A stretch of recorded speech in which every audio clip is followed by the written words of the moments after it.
Well, welcome to Martini time again. It just keeps rolling around, and I get to meet here with you and have a laugh and see what happened during the day. And I'm suddenly thinking of Jackie Gleason when he was always saying how sweet it is. And just before I came on, I was watching the news with this latest YouTube about the United Airlines pulling the guy off the airplane because he wouldn't give up his seat for an employee. And you know, life is great. I mean, real life is more entertaining than fiction now, you know. And everybody's got a cell phone, everybody's got a camera and a video. So, you know, everybody's a producer and recording real life, real time as it happens, and plugging it into the internet so we can all see it. That's great. I think it's just fun. So anyway, we all have our little jokes, and my joke is the power washer. I have a Honda power washer I bought at Costco, and I guess over the last 8 years, 7 years, I've had 5 years, I don't know. I've had, I think, 4 of them. And I thought for sure this year, I keep the freeze. The pump casting seems to be very fragile. And if there's any water in there, and the tubing must be very small, because if there's any water in there during the winter, it freezes and splits the casting. And as far as I can tell, that's it. You got to buy replace the whole pump system. You know, you might as well buy a new power washer. So through, I think I've frozen 2, and I think, and I destroyed 1 by trying to prevent it from freezing, and I put the antifreeze in the oil hole instead of the pump hole. So I locked the power washer up with the antifreeze. So Costco took it back. They didn't ask questions. So I'm sure there's some Honda repairman saying, "What happened to this?" So anyway, So I decided I have a seventh sense. You know, the Sixth Sense. Remember that movie? It was I see dead people. Well, I see metaphors.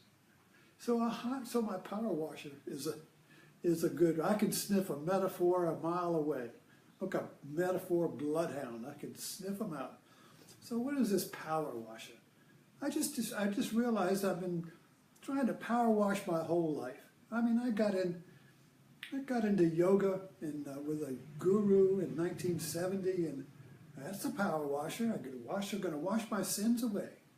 And so I went through 2 or 3 guru power washers, hoping to wash my sins away. I tried Christianity. That didn't wash it away. The gurus didn't. Yoga. You know, so my whole life has been using and blowing power washers because it didn't work. So there's something about a power washer that has intrigued me. There's the idea that you can just wash your own car, blow the pollen off, restore your deck. You know, having a power washer is great. And but I seem to keep breaking them up. So there's something in the power washer that doesn't really clean the mind like you want it to. There's something is missing. And look at all this stuff here. I'll just show you. See, these are all my power washers here. If you look here, you got all the Indian Hindu gods, and you got the gurus, the gurus down there at the bottom, and you got the Buddha over here, and you got the Buddhas here, and you got the Kuan Yin here, and you got the Virgin over there, and you got the Jesus here. All power washers. Power washes all. So I finally gotten down to, maybe I've gotten down to the bare deck, and I don't need a power washer anymore. Maybe I just find the Martini is the best power washer. Not that I recommend that, because the Martini's a metaphor. Everything is a metaphor. And by a metaphor, I mean everything in the physical world, everything that's form, everything that's external, points to the source within. So you can't get to the source within by washing away the material world. And the mind is the material world too. Not the source of the mind, but what we observe in the mind as our thoughts, experiences, feelings, emotions. Those are like mental things, right? And we want to wash that away too. Oh, I want to get a power washer, wash my mind clean. See, get rid of all of the accumulated pollen and crap and stuff. You say, wash it all off, get a power washer. And so basically we go through life using one power washer after another, trying to wash our mind clear so we can get in contact with our source, our pure source within.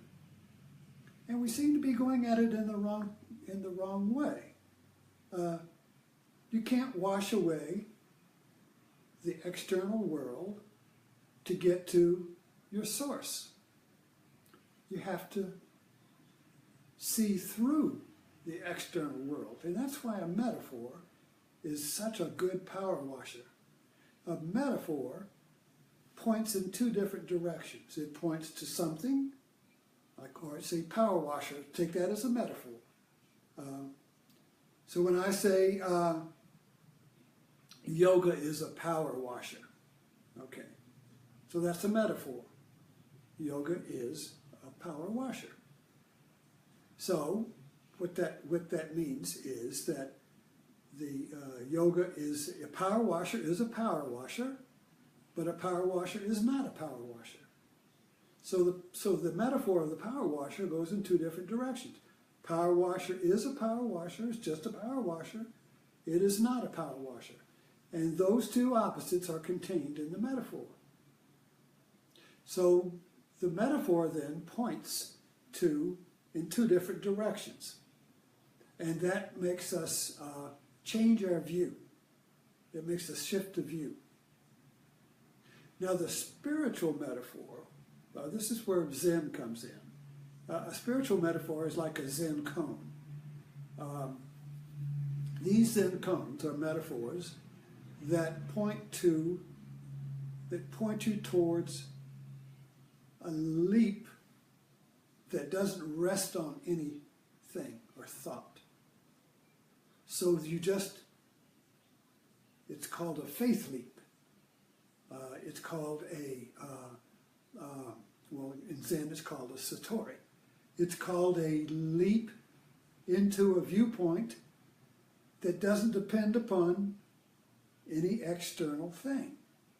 So your awareness is free from being dependent upon beliefs, theories, philosophies, religions, any form at all. Your awareness becomes liberated from dependence upon some form and identity with some form. See, if we believe, and if I believe in any one of these things here, take this one here. Okay, this is Kuan Yin. She is the Bodhisattva of compassion. Now, there's nothing wrong with believing in Kuan Yin. But if I believe Kuan Yin was going to be my power washer, then my awareness, you see, my consciousness would be identified and dependent upon Kuan Yin, which is a form, you see. And all forms are imperishable. All forms are imperishable, so I'm dependent upon something that has no permanence, you see. So I'm investing in a belief, you see, that is relevant, that is impermanent. And the awareness that I'm investing in this form, you see, is not form. Awareness, or knowing, is not form, because it is aware of form. So if you well, maybe a power washer is good. If you power wash everything away, everything you come upon, every belief you come upon, everything you're holding, everything you're depending upon, everything you're using as a crutch, if you power wash it away, boom, you come to nothing. You come to emptiness. You come to the knower, or you come to the first person. I've been talking about that in the morning. Tune in tomorrow. We'll pick it up some more. The first person, the first person does not rest on any third person it or noun. You see, the first person is not a noun. The first person is not a thing. The first person is not form. So you are not form. You are not a thing. You're not an it. You're not a something. You are the knower of something. But this has to be awakened. So maybe the power washer is a good thing. Maybe the power washer is a good thing to get down to the point where you don't need a power washer. So I don't know if I'm going to get another power washer or not. I don't know if I'm at that point where I don't need a power washer or not. But I do know that I keep breaking them. I keep going through power washers. So again, the power washer is a metaphor. A metaphor is a teddy bear, is a play toy, something you can play with in order to see beyond what you're attached to. The metaphor is a power washer. The metaphor a good metaphor can wash away your sins, can wash away your obstacles, can connect you directly with your free source, with your free soul, that doesn't depend on anything in the world for its joy and its contentment, you see. So the liberated awareness, the liberated soul, and again, the soul is not something like a thing. It's not an it, you see. The first person, when liberated, does not get entangled in the world. And the world is a great place to be then. Our world is very funny, like the customer, or they dragged off the plane because he wouldn't give up his seat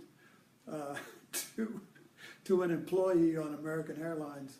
And oh, what a disaster that is. People don't realize now that we're all on camera, that everybody's photographing us now. So anyway, I'll see you in the morning at Zen Live.